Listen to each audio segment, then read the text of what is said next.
हरिभक्त माझे जीवलग सांगाती, हरिभक्त माझे जीवलग सांगाती, सांभाळून नेती परलोका, वचनेची त्यांच्या होय महालाभ, करी पद्मनाभ कृपा दृष्टी, मोहादी बंधने जाती तुटोनिया, कळी काळ ही पायांतळी दडी, वचनेची त्यांच्या होय महालाभ, करी पद्मनाभ कृपा दृष्टी, निळामणे मुक्त मोकळ्या वाटा, निळामणे मुक्त मोकळ्या वाटा, जावया वैकुंठा त्यांच्या संगी, वचनेची त्यांच्या होय महालाभ, करी पद्मनाभ कृपा दृष्टी, नमो ज्ञानेश्वरा, नमो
निवृत्ती उदारा सोपान देवा, मुक्ताबाई नमो त्रिभुवन पावनी, आवाज आद्यत्रय जननी देवांची, जयांची केलिया स्मरण, होय सकळ विद्यांचे अधिकरण, तेचे वंदो श्रीचरण श्री गुरूंचे, ते नमस्कारोनी आता, हरिभक्त माझे जीवलग सांगाती, हरिभक्त माझे जीवलग सांगाती, सांभाळून नेती परलोका, वचनेचे त्यांच्या होय महालाभ, करी पद्मनाभ कृपा दृष्टी, खाली बसा,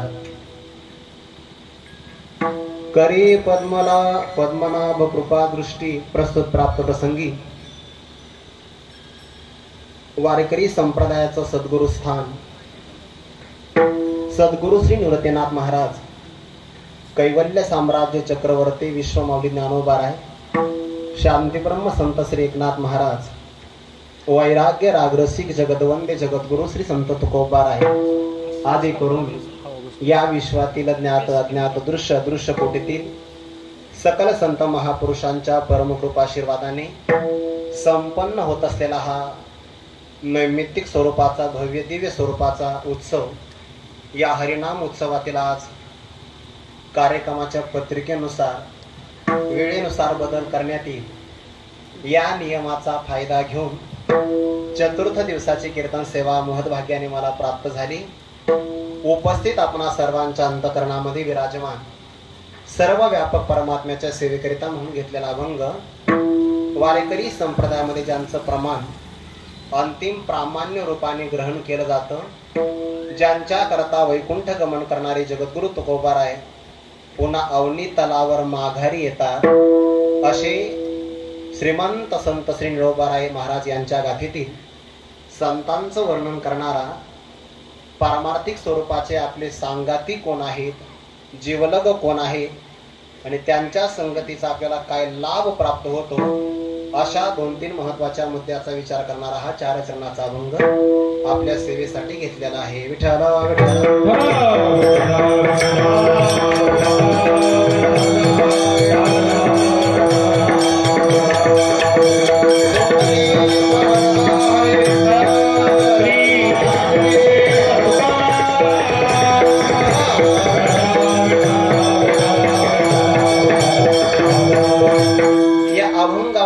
विवेचन करण्यापूर्वी एक 2 शब्दाचा परिहार देणं महत्वाचं आहे. त्र्यंबकम गौतमी तटे असं म्हणून ज्या भगवान त्र्यंबक राजाचं आपण पुराणामध्ये वर्णन ऐकलेलं आहे. वारेकरी संप्रदायामध्ये ज्ञानोबा राजांचं श्रीमन निवृत्तीनाथेती ख्यातम दैवतम आश्रये असं म्हणून ज्यांचं वर्णन करतात, असे संत श्री निवृत्तीनाथ महाराज यांच्या अखंड संजीवन समाधी वास्तव्याने परम पावन पुलकित असणारा हा परिसर आहे. गौतम ऋषींच्या हातून घडलेलं गोवधाचं पातक जिने आपल्या परम पावन असणाऱ्या जलाने हरण केलं, अशी गोवध हरी गोदावरी मातेचा हा पवित्र तट आहे. पारमार्थी साधने करण्याकरता जे देशाची अनुकूलता असावी लागते ना, ती या प्रांताला आहे. विठ्ठल विठ्ठल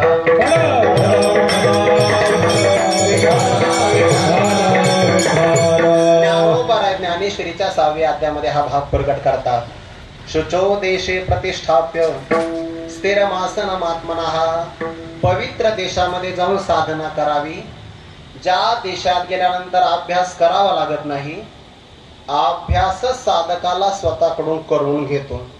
अभ्यासाची आपण या ते करी, अभ्यास करावा लागत नाही, अभ्यास स्वतःची आवृत्ती साधकाकडून करून घेतो.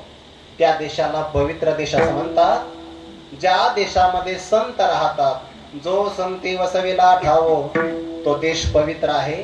आणि काही एक पहावे, जे साधकी वसते होवावे. ज्या देशात साधक राहतात, तोही देश पवित्र आहे. पावित्र्याचे सगळे लक्षण या देशाला प्राप्त आहे. या देशाला नमन. विठ्ठल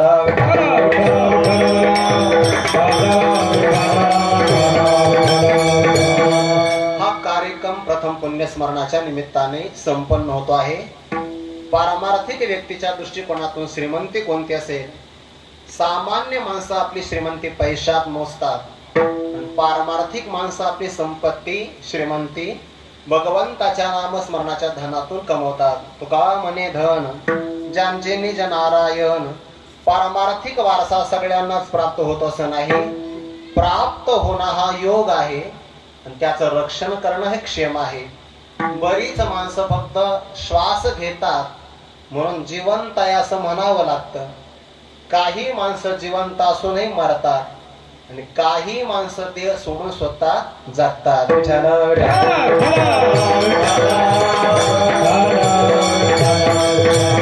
कोणत्याही व्यक्तिमत्वाला जन्म प्राप्त झाला तर मृत्यू लोकाचा नियम आहे, मरावं लागतं. जातस्य हे ध्रुव मृत्यू ध्रुवम जन्म मृतस्य च.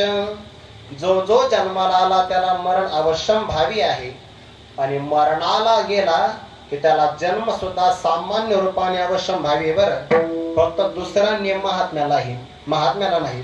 तुका म्हणे एका मरणेचे सरे नस पुनरावर्तते. महात्म्याचं मरण हे अंतिम मरण असतं. पैगा जो या परी जन्मेची जन्म निवारी. मरणे मृत्यू मारी आपण उरे.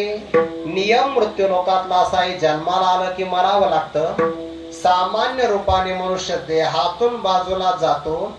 ज्यांचं पुण्यस्मरण आपण करत आहोत, वैकुंठवासी प्रातस्मरणी वंदनी हरिभक्ती परायण, ज्यांनी परमार्थाचे संस्कार या कुटुंबाला या परिसराला प्रदान केले, वैकुंठवासी रघुनाथ दादा पालखेडे, देहाने जरी आपल्यामध्ये नसेल तर प्रत्येकाच्या अंतकरणामध्ये स्मृती रूपाने आजही विद्यमान आहे.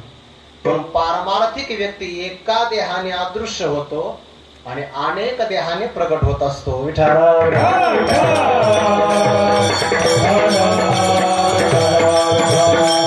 बरायचं प्रमाण आहे. कोण येते घरा कशाला आमच्या, काय ज्याचा त्याला नाही धंदा. व्यवस्थित कोणीही व्यक्ती आपल्या घरी विनाकारण येत नाही. आणि ज्या अर्थी आपण सगळेजण इथे आला आहात, जीवनाचा अमूल्य वेळ आपण खर्च करत आहात, याचा अर्थ ज्या व्यक्तिमत्वाचा आपण पुण्यस्मरण करत आहात ती व्यक्ती खरंच पुण्यात्माच होती. विठ्ठल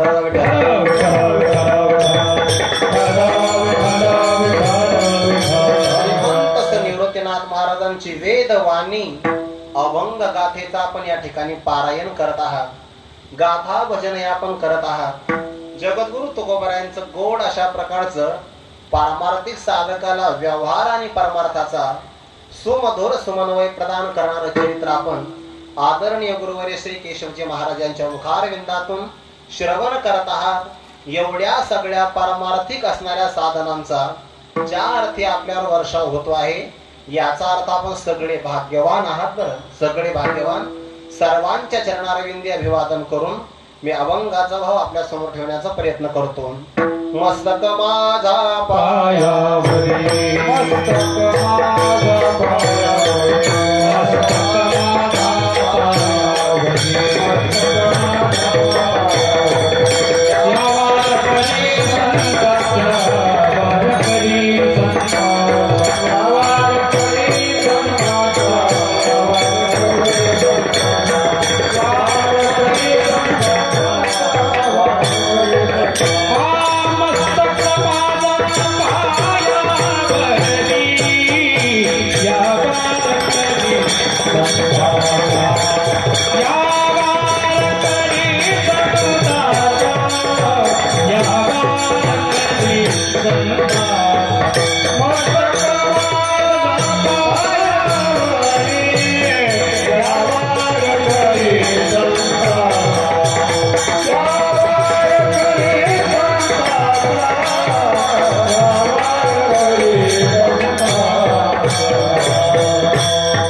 मस्तक माझा पायावरी, संतांच्या सर्वांच्या चरणारविंदी मनोभावे अभिवादन करून निळोबारांच्या अभंगाचा भाव आपल्या समोर ठेवायचा आहे. या अभंगातून निळोबार आहे पारमार्थिक रूपाने आमचे सांगाती कोण आहे, सहप्रवासी कोण आहे, जीवलग कोण आहे, याचा विचार आपल्या समोर सांगतात. पारमार्थिक जीवन हे प्रवासकीय जीवन आहे. बरं, व्यवहारामध्ये मनुष्य प्रवास करतो आणि परमार्थामध्ये सुद्धा मनुष्य प्रवासच करतो. काही माणसं प्रवासाला निघाले आहेत, काही माणसं प्रवासाच्या मध्यभागी आहेत आणि काही प्रवासाच्या मुक्कामाला गेले आहेत.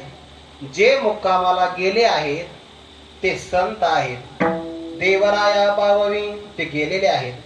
काही माणसं परमार्थाच्या प्रवासामध्ये मध्यभागी आहे, ते उत्तम अधिकारी साधक आहे. काहींनी परमार्थाचा प्रवास नुकताच प्रारंभ केलेला आहे आणि काहीला परमार्थाचा प्रवास असतो हेच माहिती नाहीये. विठ्ठल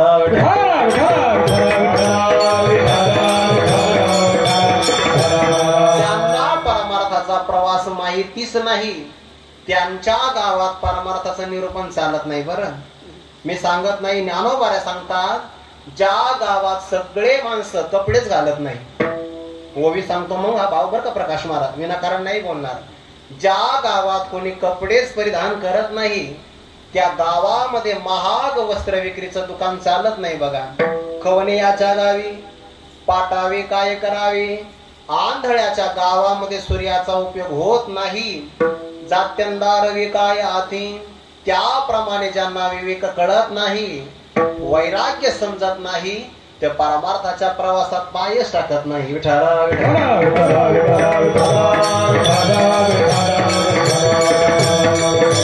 आपण जर परमार्थ करावा असं आपल्या मनाला वाटत असेल तर समजून घ्यावा आपला अनंत जन्माचं पुण्य आहे. बरं, तुकोबाराय फार गोड म्हणतात, बरगे माझ्या मने केले पंथीने निघाले. माझ्या मनाने एक गोष्ट फार चांगली केली की मी या परमार्थाच्या प्रवासाला लागलो आहे. जे परमार्थाच्या प्रवासाला लागले ते साधकाच्या पहिल्या भूमिकेत आहे. ज्यांचा परमार्थाचा प्रवास मध्य भूमिकेमध्ये आला आहे ते उत्तम अधिकारी आहे आणि परमार्थाचा प्रवास ज्यांचा मुक्कामाला प्राप्त झाला आहे ते सगळ्यात सिद्ध महात्म्य आहे. बरं, सिद्ध महात्म्य आहे. साधकाच्या जीवनामध्ये सोबती असावे एक गोष्ट सांगू का? गोष्ट म्हणजे महत्वाची. प्रवास म्हणलं की त्याला सोबती लागतात बरं का सचिन महाराज.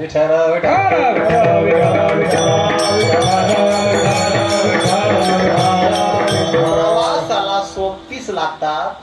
सहप्रवासी असल्याशिवाय आपल्या प्रवासाचा वेळ खर्च होत नाही. बरं, एकट्या माणसाला करमतच नसतं. एकट्याला करमत नाही निलेश महाराज. कोणी तुम्ही बघा, देवाला नाही करमलं. एकाकी नरमते भगवंताला एकलेन कंठीची म्हणून या येणे. परमात्म्याला जर करमलं नाही तर परमात्म्याचा अंश असणारा जीव त्याला एकट्याला कसं करमेल? म्हणून त्याला कोणाच्या तरी सहवासाची संगतीची अपेक्षा असते. प्रवास जर करायचा असेल तर ज्ञानोबा म्हणतात त्याला मार्ग चांगला लागतो, त्याला संगती चांगली लागते बघा. तर मुक्कामाला तो निश्चित जातो. जोडाला मार्ग प्रांजळ, मेनला सुसंगाचाही मेळ, तरी पाविजे वाचून वेळ लागेची की. आता प्रवास करण्याची गती किती आहे यावर मुक्कामाचा ठिकाणा लवकर येणं किंवा उशीर होणं अवलंबून आहे. विठाला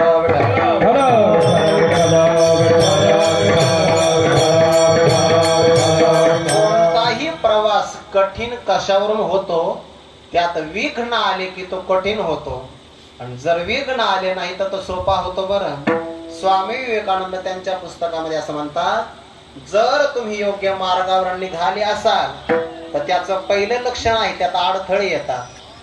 अडथळे येतातच. बरं, जर अडथळे आलेच नाही तर समजून घ्यावं तुमचा मार्ग चुकलेला आहे. परमार्थाच्या मार्गाला निघाला तर त्याला अडवण्याकरता बरेच जण येतात. तेथ अडवावया आले दोष वैरी जे धोपटेले, तया माझी पहिले ते अहंकार, अहंकारम बलम दर्पम कामम क्रोधम परिग्रहम. हे सगळे त्याच्या प्रतिबंधाला वाट मारी करण्याकरता येत असतात. परमार्थामध्ये पहिले प्रतिबंधक कोण असतात? की आपल्या अंतःकरणातले विकार. दुसरे प्रतिबंधक कोण असतात? विषय. आणि तिसरा प्रतिबंध असतो विश्वाचा. विठ्ठल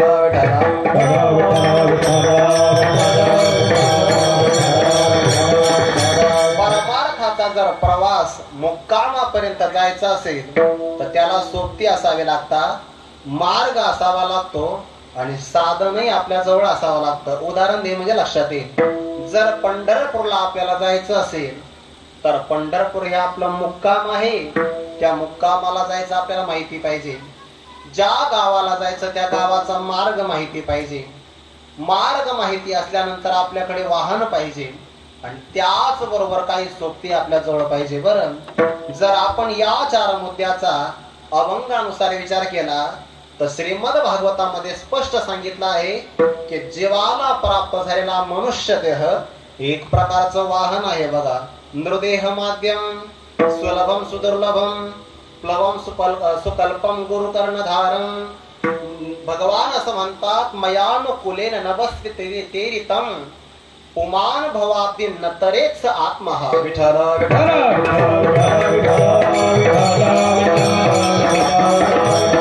सर्वात अनमोल असणारा नरदेह प्राप्त झाला.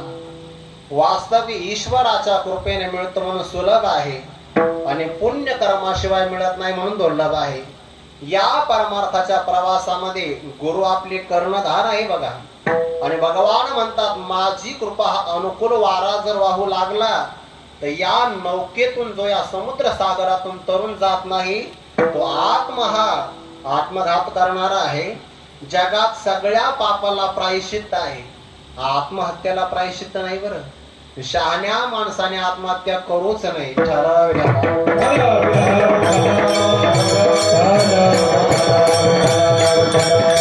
ज्याप्रमाणे प्रवासाला वाहन महत्वाचं आहे तसं परमार्थामध्ये नरदेह नावाचं साधन महत्वाचं आहे. नरदेह निदान लागले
नरदेह निदान लागले हाती. आपल्याला देहाची किंमत नाही, तो भाग वेगळा आहे. ज्याला जी वस्तू मिळत नसते ना त्याला त्याची किंमत असते. बरोबर, चांगला आहे का? बरं, ज्याला वस्तू सहज मिळते त्याला ती किंमत नसते. राम मंदिर सहज मिळालं, बऱ्याच लोकांना किंमत नाही. विठ्ठल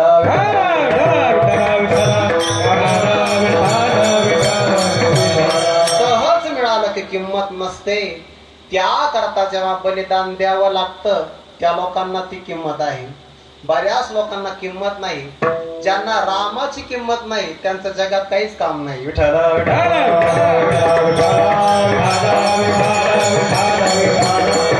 आपल्याला सहज प्राप्त झाला कळत नाही बघा. ज्यांना मिळालं नाही ते अपेक्षा करतात. स्वर्गीचे अमर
स्वर्गात राहणारे देव भगवंताकडे अपेक्षा करतात. मृत्यूलोकी व्हावा जन्मामा, आम्हाला मृत्यूलोकामध्ये जन्म मिळावा. आमचे गुरुवर्य शांती ब्रह्मश्री मारुती बाबा कुरेकर बाबा पाठामध्ये सांगत असतात, स्वर्गात सगळी अनुकूलता आहे बघा. चालण्याकरता चिंतामणीच्या भूमिका, चिंतामणीच्या खड्यापासून तयार केलेला सडका आहे. आपल्याकडे नुसते खडे, खड्डेच खड्डे आहे. सैंग चिंतामणीच्या भूमिका, अमृताची कोठार पिण्याकरता आहे. अमृताची कोठारे, कामधेनूची खिल्लारी जी गावी, तिथं ऐकण्याकरता गंधर्व गात गाणी. यांच्यासारखे गायन करणारे गंधर्व आहे. नाही नाही, गंधर्वासारखे हे गायन करतात.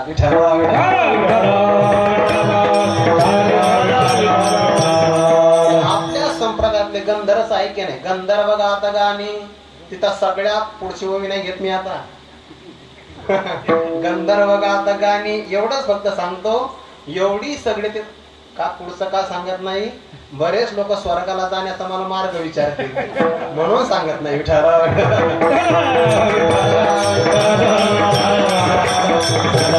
स्वर्गाचं वर्णन ऐकलं तर कोणालाही असं वाटतं स्वर्गातच जावं, आहे की नाही. सगळी अनुकूलता आहे, फक्त एकच आहे, तिथं कीर्तन ऐकता येत नाही. आणि इथं ऐकता येतं कीर्तन, तर इथं माणसं चांगलं कीर्तन ऐकत नाही, कॉमेडी ऐकतात. काय दुर्दैव आपलं. विठ्ठल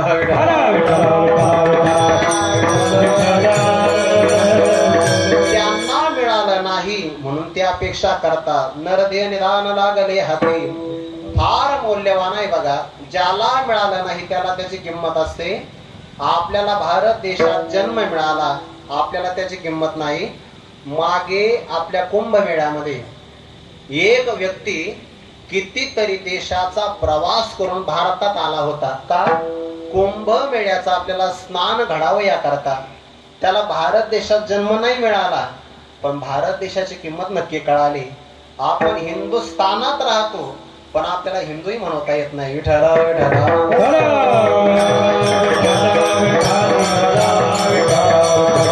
सहज मिळालं की किंमत राहत नाही. स्वर्गातल्या देवाला किंमत आहे. आपल्याला मिळाला हा परमार्थ प्रवासाचा साधना मार्ग आहे बघा. हे आपल्याला मिळाला आहे. भगवंताची प्राप्ती करावी आपलं मुक्काम आहे. तो कामने जन्मा आल्याचे साधना, तो कामने जन्मा आल्याचे साधना, विठ्ठलाची देखदिया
मुक्काम तुकोबाराय सांगतात. तुका म्हणे जन्म आल्याचे सार्थक विठ्ठलाची एक देखील या भगवंताचं दर्शन हा परमार्थाचा मुक्काम आहे. बघा, मुक्काम कळाला, साधनही कळालं.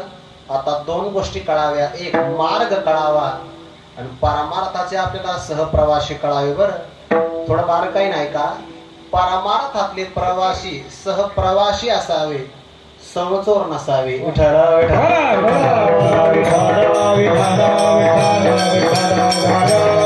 मार्ग अनेक आहे बघा. मार्ग बहु असती परी न कळे तयांची गती.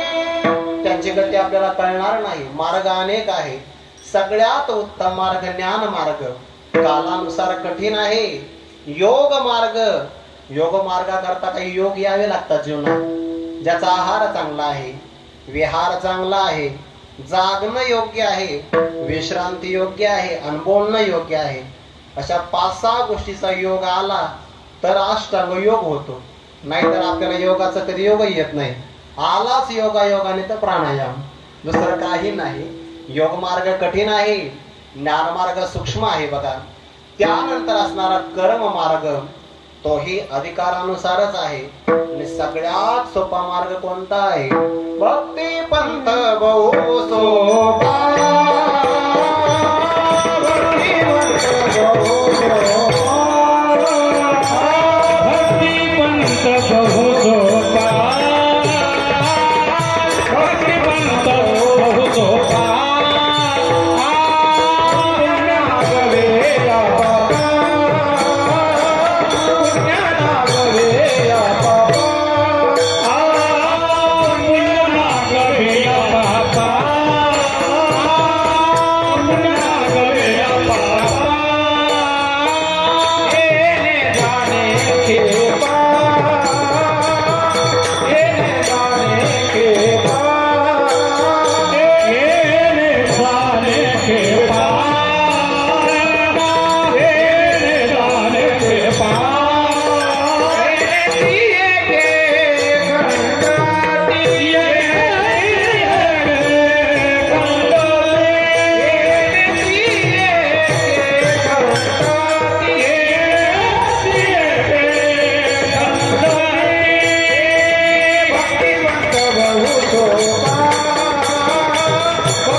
भक्तिपंथ बहु सोपा, सगळ्यात सोपा आहे बघा मार्ग. मार्ग कळाला, भक्तिपंथ सोपा आहे. मुक्काम कळाला, परमात्मा दर्शन आहे. वाहन कळालं किंवा साधन कळालं, नरदेह आहे. या परमार्थाच्या प्रवासामध्ये काही आपल्याला सहप्रवासी सांगाती असतात. आपण निळोपरांना प्रश्न विचारला, महाराज परमार्थामध्ये तुमचे सांगाती कोण आहे, जीवलग कोण आहे? निळोबाराय सांगतात, हरी भक्त माझे जीवलग हरी भक्त माझे जीवलग हरी भक्त माझे जीवलग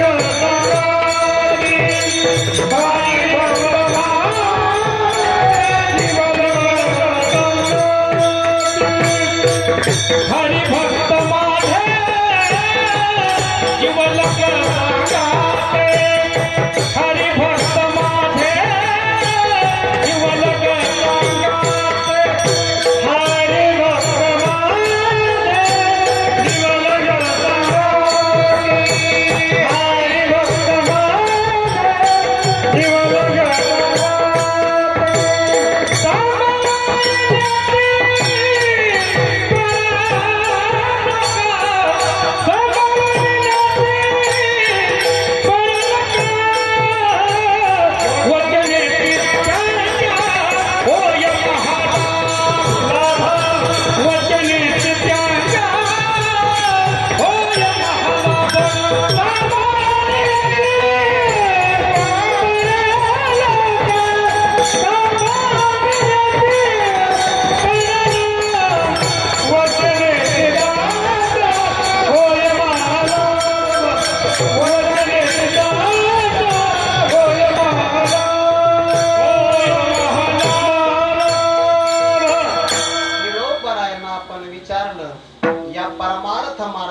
सांगाते कोण आहे? अभंगाच्या पहिल्या चरणातून उत्तर देतात. हरिभक्त माझे जीवलग सांगाती, ज्यांना आपल्या अंतकरणातला भाव प्रकट सांगता येतो, ज्यांच्या समोर आपलं मन प्रकट करता येतं, त्यांना जीवलग असं म्हणतात. जे आपल्या सोबत राहतात त्यांना सांगाती असं म्हणतात. बरं, सांगाती विठ्ठल विठ्ठल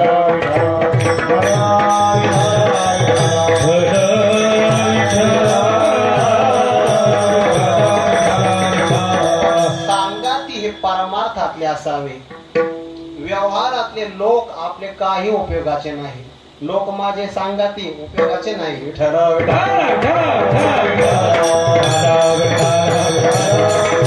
सांगाती किंवा जीवलग महत्वाचे आहे. महत्वाचे मित्र असावा पण चांगला असावा. या बाबतीमध्ये मात्र आपलं दुर्लक्ष आहे. बरं, सामान्यपणे आपण 10वी पर्यंत आपल्या विद्यार्थ्याकडे मुलाकडे लक्ष देतो, पण एकदा मुलगा महाविद्यालयात गेल्यानंतर त्याचे मित्र कोण आहे आणि तो कोणाच्या सोबत राहतो यावर आपलं पूर्ण दुर्लक्ष आहे. पूर्ण दुर्लक्ष. सावधान राहा. जर तुम्ही स्वतः आईवडिलाचं कर्तव्य पार पाडत असाल तर आपल्या मुलाला एक प्रसंगाला मित्र नसला तरी चालेल, आणि असला तर चांगलाच असला पाहिजे. कोणत्या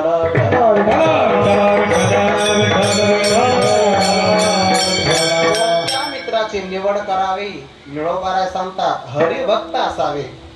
आता अभिजित महाराज मला काही जास्त व्याकरण नाही सांगता येणार, पण हरिभक्त शब्दाचे मात्र 2 अर्थ करता येतील. बरं, एक हरीचा भक्त त्याला हरिभक्तच म्हणा, आणि हरी ज्याचा भक्त त्यालाही हरिभक्तच म्हणा. विठ्ठल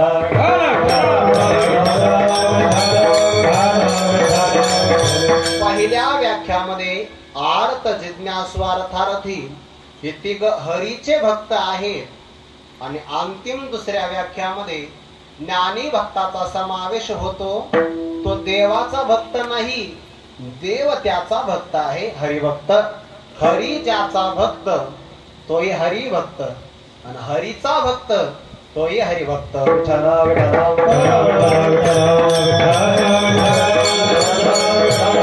याचा अर्थ असा होतो की देवाची सेवा करणारा एक भक्त आहे, आणि देव ज्याची सेवा करतो असा सुद्धा एक भक्त आहे. मला पुराणातला तो श्लोक आता आठवत नाही, पण भगवान असं म्हणतात, माझा भक्त हा माझा भक्तच नाही, माझ्या भक्ताचा जो भक्त आहे तो खरा माझा भक्त आहे. यावर आमचे गुरुवर्य श्री मारुती बाबा एक उदाहरण देत असतात. जगद्गुरु तुकोबा यांचं चरित्र आपण श्रवण करत आहात. दारिद्र्य आल्यानंतर सुद्धा सकारात्मक राहता येतं. तुकोबा यांच्या चरित्रातून आपण शिकलं पाहिजे. बरं, जीवनातल्या सगळ्या घटनाक्रम बदलत असतात, फक्त मनुष्याने स्थित प्रज्ञ राहिलं पाहिजे. विठ्ठल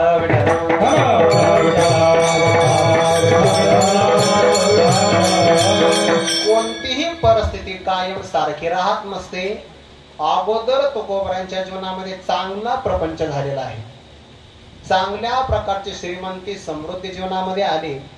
दुष्काळ आल्यामुळे द्रव्य सगळं संपलं. दुष्काळ या दिले द्रव्य निलामान, स्त्री एक अन्न करिता मेली, प्रतिकूलता आली. दुसरा विवाह अगोदर झालेला होता महिपती महाराजांच्या मतानुसार, आणि मग दारिद्र्य आलं. श्रीमंत घराची मुलगी आहे, का बरं शब्दाचे भांडण होणार नाही? प्रापंचिक जीवनामध्ये घडतच असतं. उलट घडलं तर प्रेम वाढतं. रोषे प्रेम दुनवटे पंपडियंत याचेने प्रेमाचा प्रकार आहे. तुकोबरांची जेवढी सेवा आई साहेब जिजाऊ माऊलीने केली असेल तेवढी कुणीच केली नाही. तुकोबराय जोपर्यंत पाणी प्राशन करत नाही, घोटभर सुद्धा पाणी घ्यायचं नाही. तुकोबराय जोपर्यंत जेवत नाही तोपर्यंत आपण अन्नाचा घासही सेवन करायचा नाही. बरं,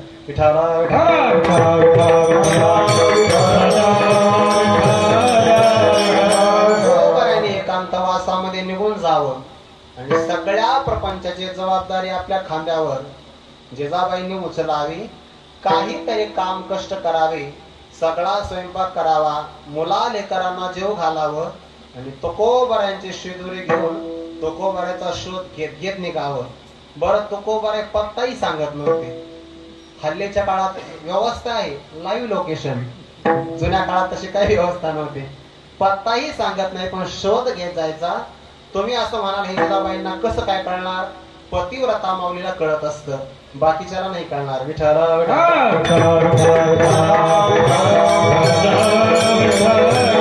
बाकी माणसालाही कळणार नाही आणि बाकी स्त्रियांनाही कळणार नाही, फक्त पतिव्रता माऊलीला ते कळेल. तो कोबऱ्यांचा शोध घेत घेत निघायचं. एके दिवशी भयंकर उष्णतेचा पारा वाढला, भयंकर ऊन तापलं आणि तापलेल्या उन्हामध्ये घामाच्या धारा अंगातून निघतात. बराच असणारा प्रदेश वरती राहिला डोंगराचा, अर्ध्या मध्यंतरी भागामध्ये आलेले आहे. अजून किती जायचं आपल्याला, उंच चढत चढत जायचं. पाहतात अनवाणी पाय आहे ना, पायामध्ये काहीच नाही. दुर्लक्ष झाल्यामुळे करवंदी फांदीचा जो काही काटेरी काटा आहे तो जसा पायामध्ये रुतला, तळ पायातून तो वरतीच आला. रक्ताची धार वाहू लागली आणि त्या प्रसंगाला भोवळ आल्यामुळे जिजाबाई खाली कोसळल्या. ते भाकरीची असणारी टोपली बाजूला पडली, पाण्याचा असणारा भोपळा सांडून गेला. आई ग म्हणून किंचाळत्या ओरडल्या आणि खाली कोसळल्या. आता शुद्धीवर नाही. एक भक्त भजन करतो, उपवासी आहे, आणि दुसरा भक्त भोजनाची व्यवस्था करतो आहे, तो खाली कोसळला. भगवान परमात्मा विटेवर उभा असताना सुद्धा तिथे प्रगट झाला. देवाला असं वाटलं आपण आता गेलं पाहिजे, पण जर आपण असं गेलो तर जिजाबाई आपल्याला जवळ उभा करणार नाही. का? या काळ्याने सगळ्या संसाराचा इस्फोट केला आहे.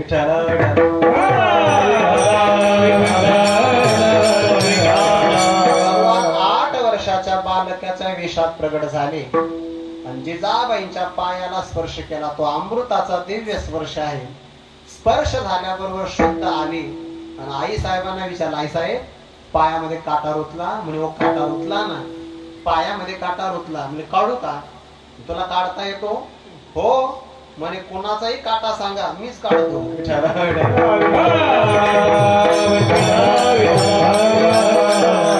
सांगा काटा कोणाचा काढायचा? कंसाचा मीच काढला, मी म्हणजे भगवंताने. रावणाचा सुद्धा काटा मीच काढला आहे. काटा काढण्याची एक पद्धती आहे. जोपर्यंत पायातला काटा दिसत नाही तोपर्यंत पाण्याच्या द्वारे तो भाग स्वच्छ करावा लागतो. पाण्याचा भोपळा सांडून गेला आहे. भगवंताने आपल्या तोंडामध्ये बोट टाकावं, त्या बोटावर थुंकी घेऊन जिजाबाईंच्या त्या पायाला लावावा. आता चांगला ऐका बर का, काय जिजाबाईंचा पाय भाग्यवान आहे की ज्या पायाला देवाचा हात लागला. देवाचा हात भाग्यवान आहे की ज्या हाताला जिजाबाईंचा पाय मिळाला.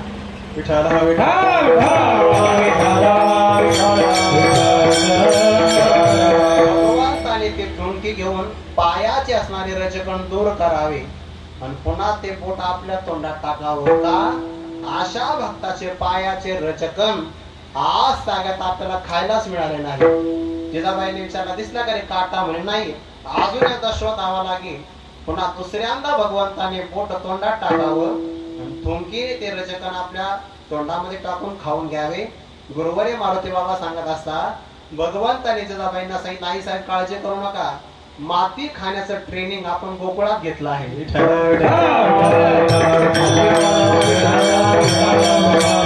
दृष्टांत माझा संपला आहे, पण या दृष्टांतामध्ये जिजाबाई भक्त आहे आणि त्या भक्तांची सेवा करणारा हरी आहे. हरी भक्त, हरी ज्यांचा भक्त झाला म्हणून ते भक्त सगळ्यात मोठे आहे. निळोबाला त्या अनुषंगाने सांगतात, हरिभक्त माझे जीवलग सांगाती, त्यांच्या सोबत मी राहिलं पाहिजे. मी आत्ताच आपल्याला बोलून गेलो, आपल्या लहान मुलांना किंवा तरुण वयातल्या असणाऱ्या मुलांना मित्र कोणता हे बघितलं पाहिजे. बरं, मित्रावर सगळं चरित्र अवलंबून असतं. बरं, सगळं चरित्र. कधी कधी आम्हाला प्रवासामध्ये गोष्टी अनुभवायला मिळतात. एखाद्या मित्राचा वाढदिवस असतो, हे आपणही कदाचित रस्त्याने पाहिलं असेल. मुलं घरातून 4 चाकी 2 चाकी गाडी घेऊन जातात, ते केक नावाचा पदार्थ आणतात, खात नाही, गालाला चोळत बसतात. आणि एवढंच नाही, आई बापांच्या नावाने उद्धार करतात.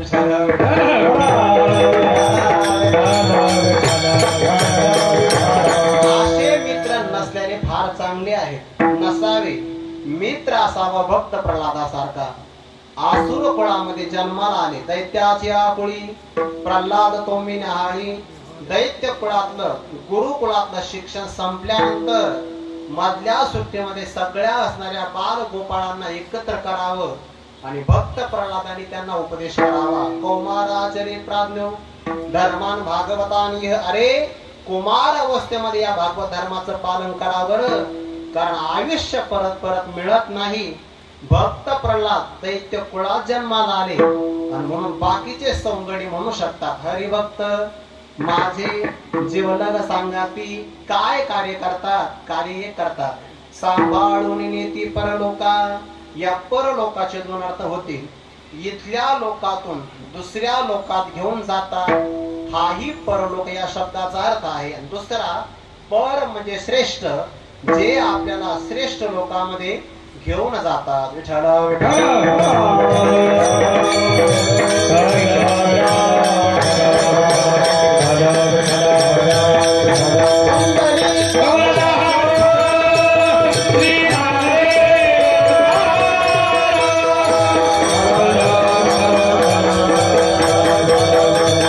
काय कार्य करतात? सांभाळून नेते. सांभाळून घ्या. विठ्ठल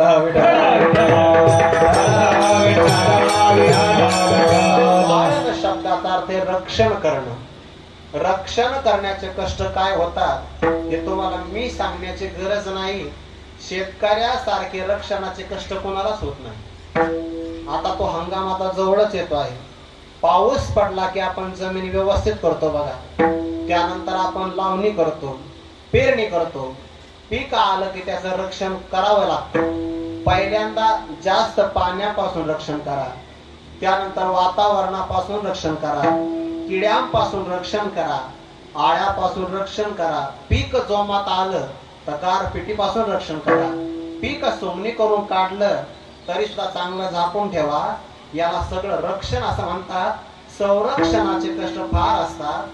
जसं सामान्य पीक रक्षण करावं लागतं तसं परमार्थामध्ये सुद्धा साधकाचं रक्षण करावं लागतं. बरं, सगळेच काही साधक होत नाही. काही पहिल्यांदा आले तर हात पाय सोडून देतात बघा. आता हे रक्षण कसं करावं लागतं हे मला वेगळं सांगण्याची गरज नाही. आदरणीय गुरुवर्य केशवजी महाराजांना माहिती आहे. गुरुकुलात विद्यार्थी येतात, सांभाळूनच घ्यावे लागतात.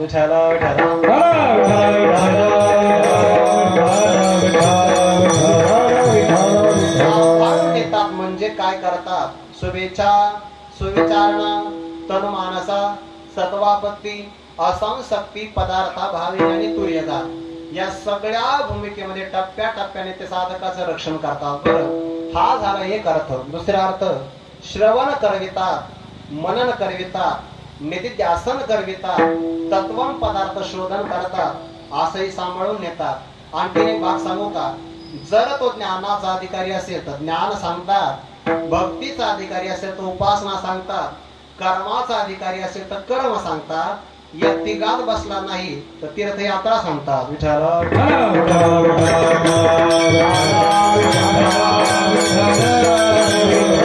या साधकाचं सर्व प्रकारे रक्षण करतात. ज्याप्रमाणे एखादी सौभाग्यवती स्त्री त्या तुळशी वृंदावनाच्या जवळ दिवा लावते. दिवा लावल्यानंतर सोसाट्याचा वारा सुटतो आणि दिवा मालवू नये या करता ज्याप्रमाणे त्या वाऱ्याच्या समोर ती आपला पदर ठेवते, दिव्याचं रक्षण करते की नाही, तसं साधकाच्या अंतकरणाचं रक्षण करावं लागतं. का बरं? कारण साधकाच्या अंतकरणामध्ये तपश्चर्येचा संग्रह झाला तर त्या संग्रहाला लुटण्याकरता अनेक जण येत असतात. त्यांच्यापासून सांभाळावं लागतं. तुम्हाला उदाहरण देतो म्हणजे लक्षात येईल. ज्ञानोबा हरिपाठामध्ये एक उदाहरण देतात. बरं, 2 शब्दामध्ये मंथोनी नवनीता एवढाच दृष्टांत आहे.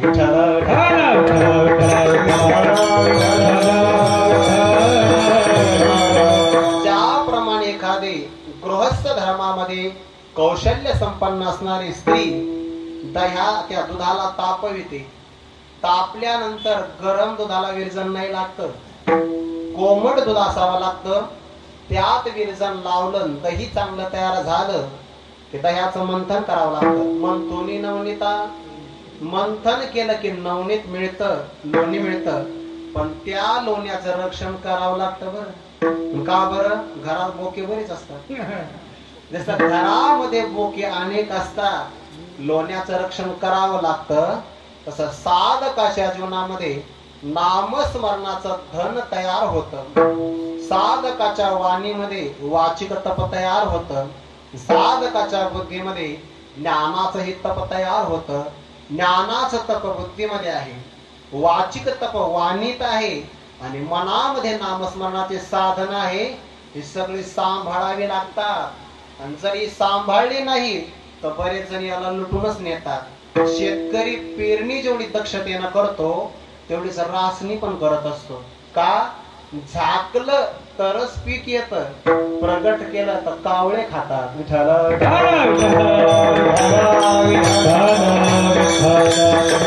नाना कृषी वळवा फुले, पांडुरवी पेरिले, तैसे झाकी निपजले दान पुण्यम.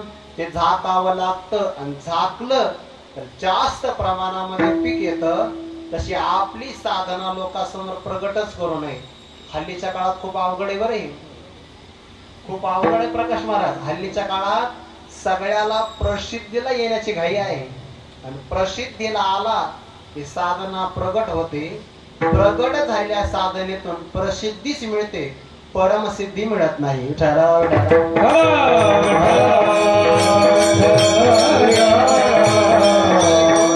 ते परलोकाला, श्रेष्ठ लोकाला घेऊन जातात की जिथे गेल्यानंतर परत माघारी यावंच लागत नाही. यद्गत्वा निवर्तन्ते तद्धाम परमं मम.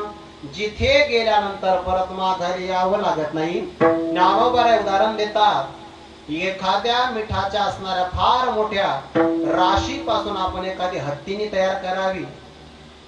चांगला आहे का बरं? हत्तीला जलक्रीडा फार प्रिय असते. आता हत्तीला प्रिय आहे तर हत्तीला का प्रिय नसणार? मिठाच्या राशीपासून तयार केलेली हत्तीनी कशापासून तयार झाली? मिठापासून. मीठ तयार झालं समुद्रापासून, आणि मग ती हत्तीनी आकाराने मोठी असल्यामुळे लोक म्हणले आपल्या गावात पाणीच नाहीये, आपल्याला टँकरने आणावं लागतंय. मग आणि या हत्तीला आपल्याला स्नान घालायचं आहे, चला म्हणे मग समुद्र स्नानाला घेऊन जाऊ. का? तीर्थेचे त्रिभुवनी ते घडते समुद्रावगाहनी. समुद्र स्नान केलं की सगळ्या तीर्थाचं स्नान होतं. असं म्हणून काही लोक त्या हत्तीला समुद्रामध्ये स्नानाला घेऊन गेले. हत्तीने मागाली असेल का? आलीच नाही. लवणाची कुंजरी सुदर्या लवण सागरी, होयच ना माघारी परती जैसी. ज्याप्रमाणे मिठापासून तयार केलेली हत्तीनी एकदा समुद्रात गेली तर माग येत नाही, तसा एकदा जो यद्गत्वान निवर्तन्ते, श्रेष्ठ लोकाला परमात्म धामाला प्राप्त झाला तो माग येतच नाही. साखरे ऊसापासून साखर होती, साखरेपासून परत ऊस होत नाही. दुधापासून तूप तयार करता येतं, तुपापासून पुन्हा दूध होत नाही. तसं या देहात साधना केली तर परमात्मा होता येतं, आणि एकदा परमात्मा झाला पुन्हा जीव होता येत नाही.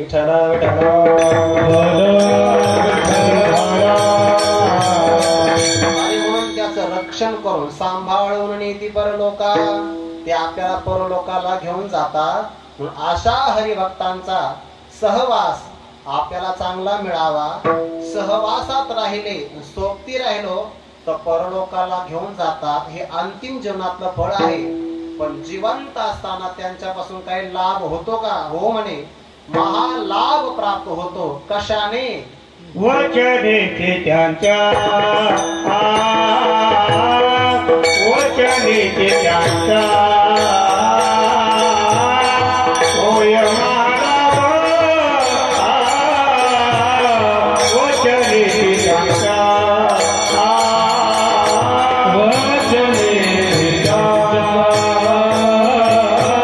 वचनेचे त्यांच्या, होय महाराज,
विठ्ठल विठ्ठल.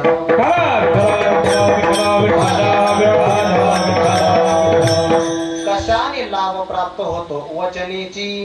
त्यांच्या वाचिक सामर्थ्याने सुद्धा महालाभ प्राप्त होतो. वचन शब्दातून आपल्याला वाक्य कृपा घेता येते. कृपेचे आपल्याला काही प्रकार सांगता येतात. एक आहे आलिंगन कृपा, दुसरी आहे नेत्र कृपा, तिसरी आहे हस्त कृपा, यातली आहे वाक्य कृपाला धली दैविकी निमुखे. 10व्या अध्यायामध्ये कृपा आली बरं. वाक्य कृपाला धली दैविकी निमुखे. संतांचं वचन सामान्य नसतं बरं. संतांचे वचन वारी जन्म दुःख मिष्टान्न ते भूक निवारण. आपली सगळ्यात प्रबळ काय आहे तर वाणी आहे बरं. सगळ्यात प्रबळ वाणी आहे. आणि वाणी म्हणजे शब्द सामर्थ्य आहे. उदाहरण देतो लक्षात येईल. पण हे उदाहरण जागरण आहे का बरं? का उदाहरण झोपेचं द्यायचं आहे? विठ्ठल विठ्ठल.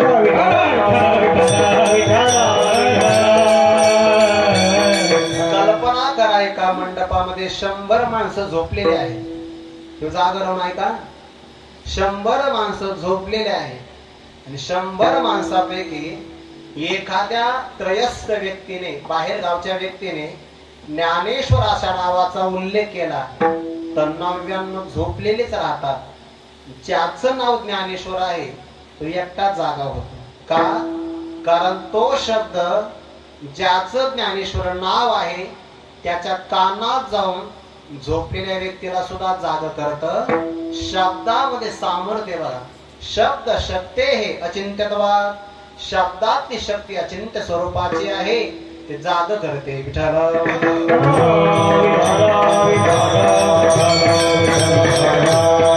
पण त्या शब्दात सामर्थ्य येण्याकरता त्या वाणीमध्ये काही तप घडावं लागतं बरं. ज्याच्या वाणीतून कोणाची निंदा होत नाही त्या वाणीत तप होत असत.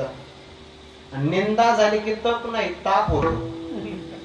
वाणीत जर तप घडायचं असेल तर त्या वाणीतून सत्य बोलण्याचं तपच घडावं लागतं. माझी या सत्यवादाचे तप वाचा केले बहुत कल्प. जोपर्यंत हे तप घडत नाही तोपर्यंत वाणीत प्रभावच तयार होत नाही. विठ्ठल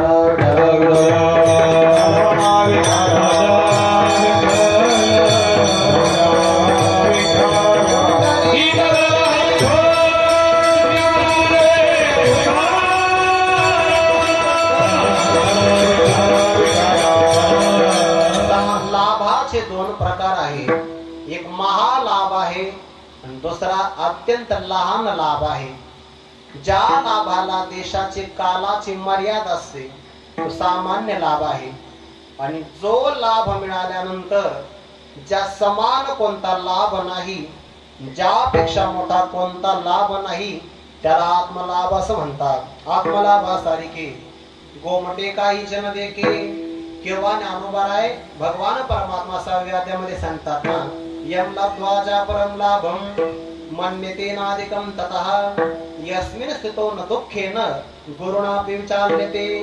सगळ्यात मोठा लाभ आहे मोक्ष लाभ, ज्याला आत्मलाभ किंवा ब्रह्मलाभ असं म्हणतात.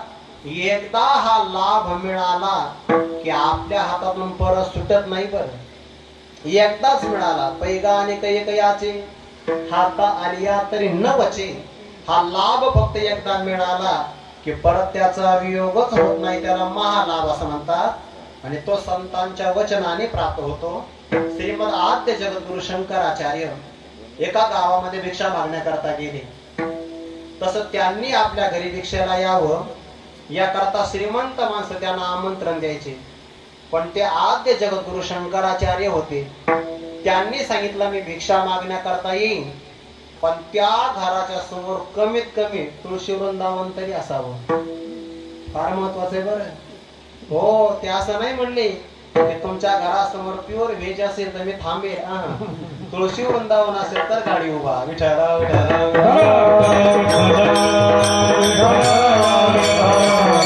श्रीमंत माणसं आग्रह करायचे, पण शंकराचार्य त्यांच्या घरी नाही गेले.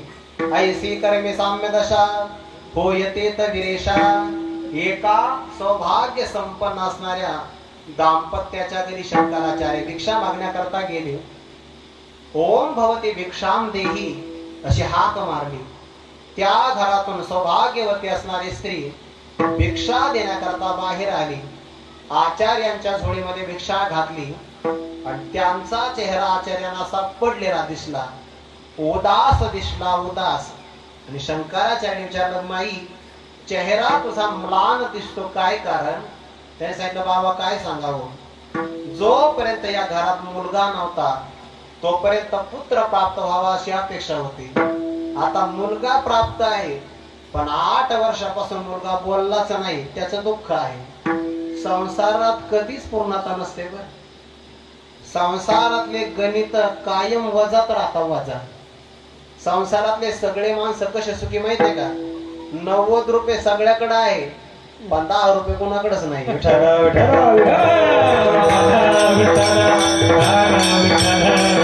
त्यामुळे प्रपंचातले माणसं 100% सुखी कधीच नसतात. 90 आहे पण 100 नाही.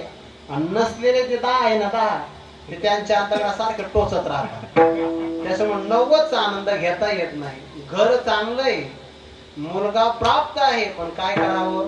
8 वर्षापासून मुलगा बोललाच नाही. बोलला नाही म्हणून वडील नाराज आहे आणि स्तनपान सुद्धा मागत नाही म्हणून आई उदास आहे.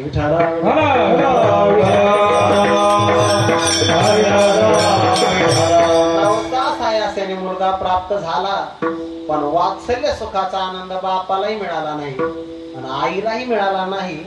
बापाला असं वाटलं 8 वर्षाचा झालाय, जर एकदा बोलला असता तर गायत्री मंत्रही बोलला असता. गायत्री मंत्राचा उच्चार केला असता तर गळ्याचा अनुभव पडला असतं, उरात्तेपणा आला नसता, ब्राह्मणत्व सिद्ध झाला असतं, पण बोललाच नाही. तो मुलगा हुशार होता. तो मुलगा बाकी कोणाला ओळखूच नाही आला. त्या मुलाला गावातले लोक सगळे पाहिजे पण मुलाच्या विषयी असणारे सगळे अंदाज त्यांचे चुकले होते. थोडक्यात त्यांचा एक्झिट पोल हुकला होता.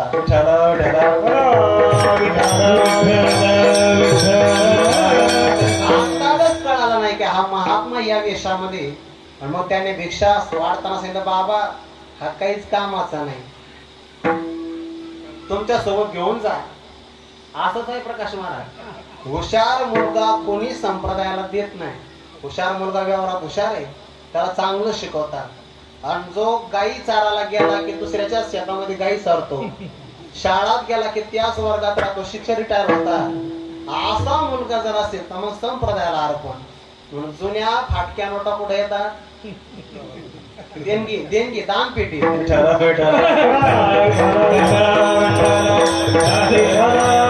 मुलगा तर आमच्या काही कामाचा नाही, घेऊन जाता का? शंकराचार्यांच्या लक्षात आलं मातीत पडलेलं रत्न आहे पण रत्न पाहण्याकरता रत्न पारखी व्यक्ती लागतो, बाकीच्या लोकांना कळणार नाही ना. आणि म्हणून शंकराचार्याने त्या मुलाला विचारलं, बाळा तू 8 वर्षापासून मौन धारण केलंय, वचनेची त्यांच्या होय महालाभ. शंकराचार्य त्याला प्रश्न विचारला, वचन प्रगट केलं, वाक्य कृपा. कस्तम शिशो कश्यपतोसी घंता किन्नाम ते त्वं कुत आगतोसी एतन्मयुक्तम वदचार भक्तवम मत प्रीतये प्रीती विवर्धनोशी. प्रश्न विचारला. 8 वर्षापर्यंत कधीच न बोललेला बालक त्याने आपला असणारा जो आत्मलाभ आहे ना, ज्याप्रमाणे तळ हातावर आवळा ठेवावा तसा प्रगट करून दाखवला. नावच पडलं हस्तामलक आणि उत्तर दिलं, नाहम मनुष्य न च देव यक्ष न ब्राह्मण क्षत्रिय वैश्य शूद्राः न ब्रह्मचारी न गृही वनस्तो भिक्षुर्न चाहम निजबोध रूपः. हा जो आत्मलाभ प्रगट झाला तो कशामुळे? फक्त शंकराचार्यांच्या वचनामुळे, वचनेची त्यांच्या होय महालाभ. म्हणून तर योग वासिष्ठामध्ये श्लोक आहे की वशिष्ठ ऋषी प्रभू रामचंद्राला असं म्हणतात, सदा संतोपि गंतव्याः यद्यपि उपदिशन्ति न याही स्वैर कथास्तेषां उपदेशा भवन्तिताः. सदा संतांच्या जवळ गेलं पाहिजे, जरी त्यांनी आपल्याला उपदेश नाही केला तरी गेलं पाहिजे, कारण त्यांच्या सैर कथा सुद्धा आपल्याला उपदेश प्रदान करतात. तयाच विसाट शब्द सुखे म्हणो येते वेद. त्यांचा सैर शब्द सुद्धा वेद तुल्य असतो, म्हणून त्यांच्या जवळ गेलं पाहिजे. का? कोणतं वचन आपल्या जीवनामध्ये येईल आणि आपलं कल्याण करेल काही सांगता येत नाही. संतांचे वचन काय गोड आहे, फारच गोड आहे. ज्ञानोबा म्हणतात आमच्या ओवीचं पारायण जर एखाद्याच्या कानावर पडलं आणि जर तो अधम योनीला गेला असेल तरी त्याच्या मनात सात्विकाचा पाजर फुटेल. विठ्ठल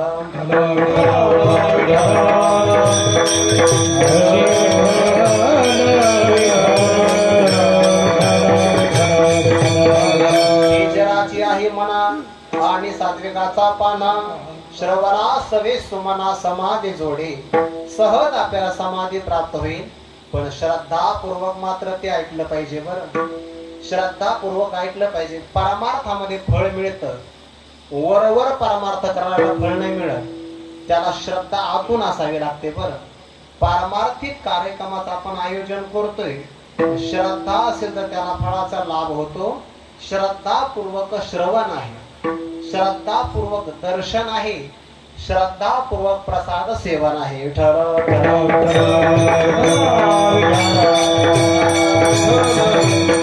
काय होतंय, जर संतांची कृपा झाली तर परमात्म्याला सुद्धा कृपा करावीच लागते. करी पद्मनाभ कृपा दृष्टी. पद्मनाभ कृपा दृष्टी कशी करतो याचं उत्तर मी भावार्थानंतर सांगतो. अशा संतांच्या संगतीनं महालाभ इष्ट प्राप्त आहे. अशा संगतीनं पद्मनाभाने देवाने कृपा दृष्टी करणं इष्ट लाभ आहे. पण संतांच्या किंवा हरिभक्तांच्या सहवासामध्ये काही अनिष्ट निवारण होतं का? मिळोबा अभंगाच्या 3ऱ्या चरणातून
काळ ही पायांतळी दळे. संतांची किंवा हरिभक्ताची संगती प्राप्त झाल्यानंतर काय अनिष्ट निवारण होतं? बंधन तुटून जातात.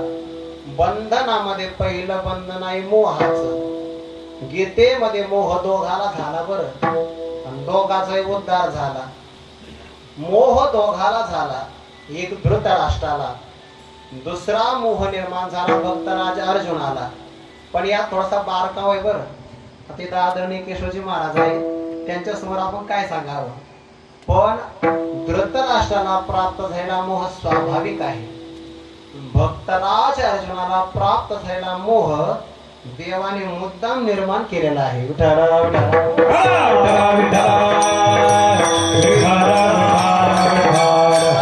पहिल्याच अध्यात ओवी आहे, पुत्र स्नेह मोहितो धृतराष्ट्र असे पुसतून. धृतराष्ट्राला मोह स्वाभाविक आहे. पण भक्तराज अर्जुनाच्या बाबतीत ओवी आहे, जेने संग्रामी हर जिंकेला, निवात कवचांचा ठाव फेडेला, तो अर्जुन मोहे कवळेला, क्षणा माझी तुमची उभार गोड आहे. हे आदि पुरुषाची माया, ब्रह्मेया ही नयेची आया.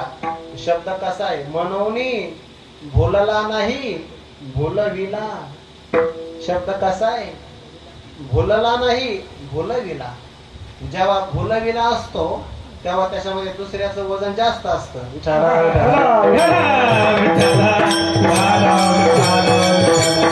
धृतराष्ट्र भुलला आहे, भक्तराज अर्जुन भुलविला, म्हणून तर भुलविले विनून आले असा अर्थ आहे त्याचा. परमात्म्याने मुद्दाम अर्जुनाला मोह निर्माण केला, म्हणून का? प्रवचन सांगायचं होतं. भुलविला, ज्याला मोह निर्माण होतो त्याला अध्यात्मशास्त्र मुक्त करू शकतं. सगळ्या जगाच्या दुःखाला कारण मोह आहे. मोह, बाकी काहीच कारण नाही. जिथं मोह असतो तिथं मनुष्याला दुःख होतं. बघा बरं, उदाहरण गुरुवारी मारुती बाबा सांगत असतात ना, आपण कीर्तनामध्ये उदाहरण ऐकलं असेल. श्रीमंत सावकाराच्या घरी पोपट मरण पावला, पोपटाच्या नंतर अर्ध्या तासाने उंदीर मरण पावला. दोन्ही एकाच घरात राहत होते. दुःख कोणाचं होतं? पोपटाचं. का? पोपटाविषयी मोह आहे, आणि उंदराविषयी मोहच नाही.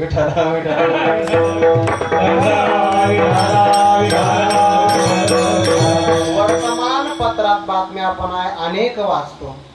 अनेक ठिकाणी अपघात होतात, माणसं मरतात, आणि वाचणारी माणसं चहा पिता पिता बातम्या वाचतात. आता शोक झाला पाहिजे की नाही? दुःख झालं ना, पण दुःख आपल्याला होत नाही. का? आपला त्याच्याशी संबंध नाही, म्हणजे मोह नाही. यादी वाचता वाचता जावयाचं नाव आलं तर चहा सुटून जातो. का? ज्याच्याशी आपण मोह प्रतिष्ठापित केला ते माणसं आपल्याला घडवितात. बरं, शहाण्या मनुष्याने प्रेम सर्वावर करावं, ममता कोणावरच करू नये.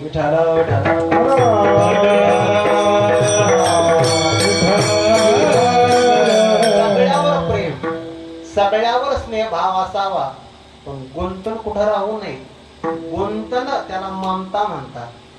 सगळ्यावर प्रेम संतांचं आहे. जे कारंजले गांजले त्यासी म्हणे जो आपुले. सगळ्यावर प्रेम, तोच साधू ओळखावा, दया करणे जे पुत्रासी, त्याचे दासा नेतासी. सगळ्या जगावर प्रेम आहे, पण गुंतत कुठंच नाही. त्यांच्या सहवासामध्ये राहिल्यानंतर मोहादी बंधने जाती तुटवण्या. धृतराष्ट्राने हरिभक्ताची संगती केली. कोण? संजय महाराजांची. परिणाम ज्ञानोबाला म्हणतात, गीता ऐकताना नाही फायदा झाला, पण मरणाच्या प्रसंगाला गीता उपयोगी पडली. म्हणून ऐकत चाला. बरं, कीर्तन प्रवचन ऐकत चाला. नाही आता काम आले तर शेवटी तरी काम येते. शेवटी कळलं ना?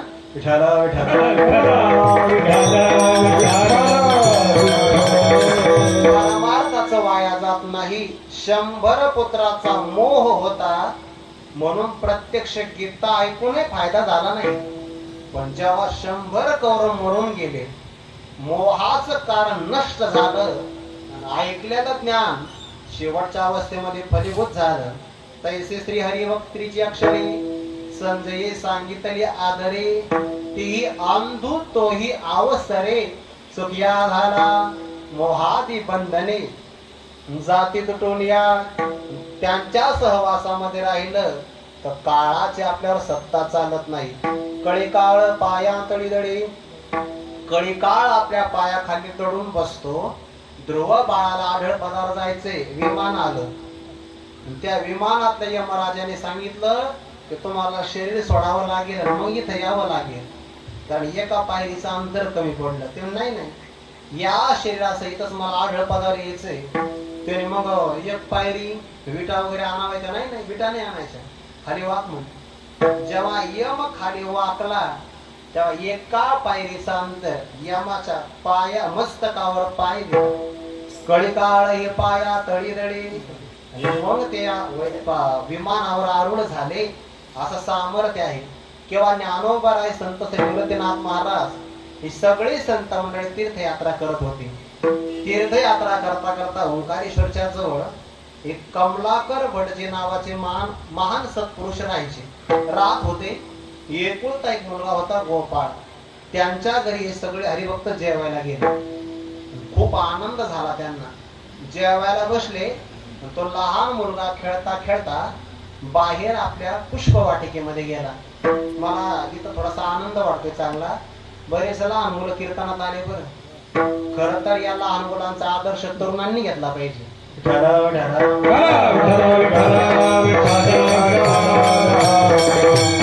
त्या लहान मुलांना समजो किंवा न समजो, पण हे मात्र वाया जात नाही. हे देवाच्या संतांची अक्षरे वाया कशी जाणार. तो गोपाळ नावाचा मुलगा खेळता खेळता बाहेर आला. आदल्या दिवशी पाऊस पडलेला होता. काळ्या वर्णाचा भुजंग विषारी साप एका झाडामध्ये बसलेला होता. त्या गोपाळाच्या हातातला चेंडू तिथे गेला. चेंडू अडचण काढावा, काढता काढता त्या सर्पाने दंश केला. जाग्यावर गोपाळ मरण पावला. पण त्या आईला असं वाटलं, जर आपण याच्या मृत्यूची वार्ता सांगावी तर आलेले संत उपवाशी घरी जातील. संत उपवाशी जातील याचं दुःख मोठं आहे, त्यापेक्षा मुलाच्या मृत्यूचं दुःख काहीच नाही. याला म्हणतात श्रद्धा. मुलाचं दुःख बाजूला सारलंय आणि संत आपल्या घरी जेवायला तर स्वयंपाक केला प्रसन्न मनाने. ज्ञानोबाराने आई मुक्ताईकडे पाहिलं. का ग म्हणे, त्या गोपाळाची किलबिल ऐकायला येत नाही.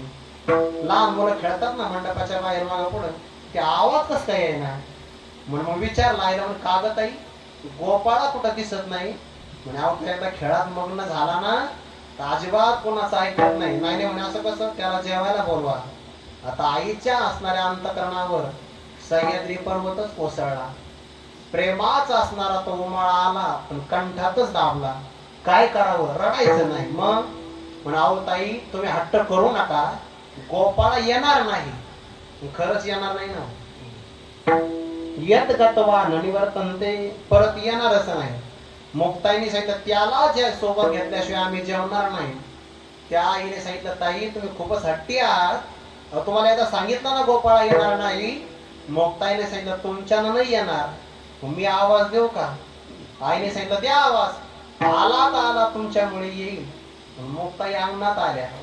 आल्याबरोबर गोपाळा जेवायला येईल. गोपाळ घरातच होता, कारण आईने त्याच्यावर पांघरून टाकलं होतं. मुक्ताईंचा आवाज येतो, कळी काळ पाया तळी दळी. कळी काळ सुद्धा त्यांच्या पायावर नतमस्तक होतो. जसा एखादा आपण ज्ञानदेव तुकाराम झाले कसे उठतो तसा गोपाळ उठला आणि जेवायला बसला. तुका म्हणे काळ मी माता दिला,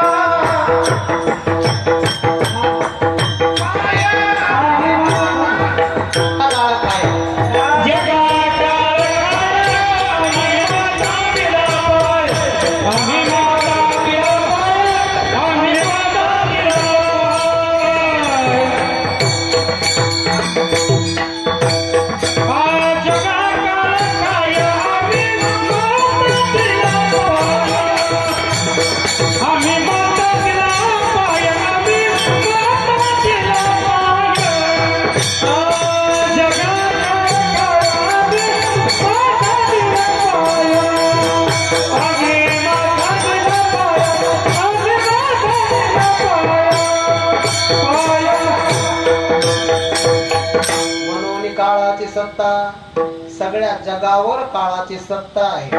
पण कळी काळ ही पाया तळीदळे, निळा म्हणे ज्यांच्या नामे करिता घोष, ना तळती दोष.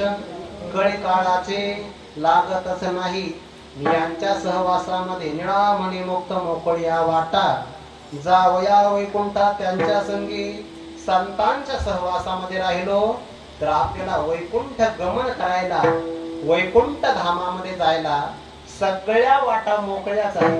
दोन अर्थ आहे बरं. मुक्त म्हणजे मोकळी, मोकळी म्हणजे पण मोकळी. सांग तर पहिला मुक्त शब्दाचा अर्थ हे वाट सर्वाधिकार सेव्य आहे म्हणून मुक्त आहे, आणि मोकळी आहे म्हणजे प्रतिबंधन आहे.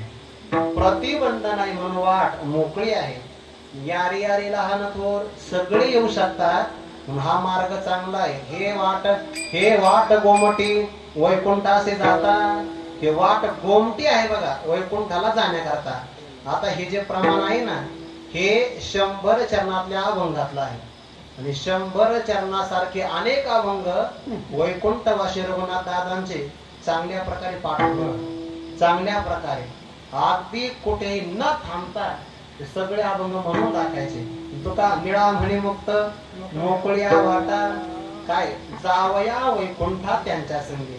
त्यांच्या सहवासामध्ये वैकुंठाला जाणं म्हणजे काय, जिथं गेल्यानंतर सगळ्या गती कुंठित होतात त्याला म्हणतात वैकुंठ. हे देवाचं नावही आहे, लोक विशेषही आहे आणि अवस्था विशेष आहे.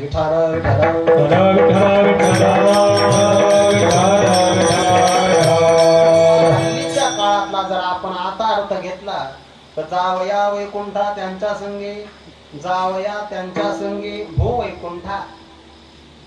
पंढरपूरला त्यांच्या सोबत जायचं असेल तर सगळ्या वाटा सगळ्यांकरता मोकळ्याच आहे. मग आपण निवृत्तीनाथांच्या सोबत चाललं तर मुक्त मोकळ्या वाटा आहेच आहे.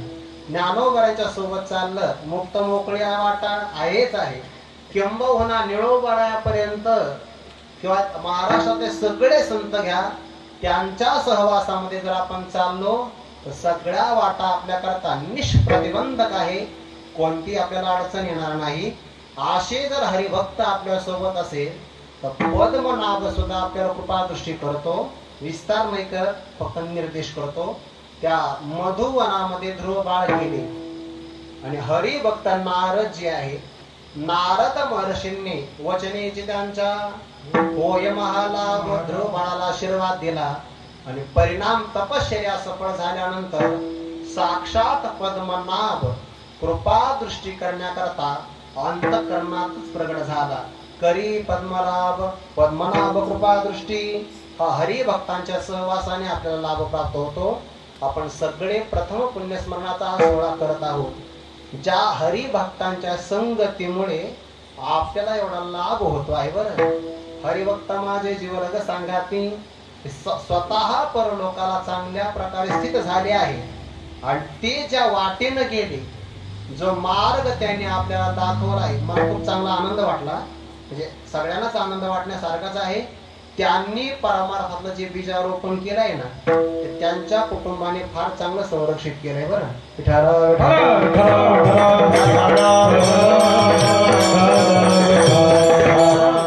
जावया वैकुंठा त्यांच्या संग. ते तर वैकुंठाला गेलेच आहे, पण ते ज्या रस्त्याने गेले त्या मार्गाने आपण जरी चाललो तर आपल्याला ही अडचण येणार नाही.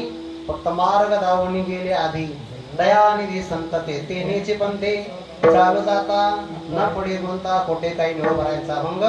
आपल्या समोर घेऊन आपली सेवा, सर्वांची सेवा करण्याचा एक अल्पसा प्रयत्न केला. झालेली सेवा विश्वात्मक विश्वगुरु संत श्री निवृत्तीनाथ महाराजांच्या, आमच्या गुरु परंपरेच्या समस्त साधक मंडळी, भाविक मंडळी, माता भगिनी सर्वांच्या चरणी अर्पित करून या ठिकाणी वारीला पूर्णविराम. ज्ञानेश्वर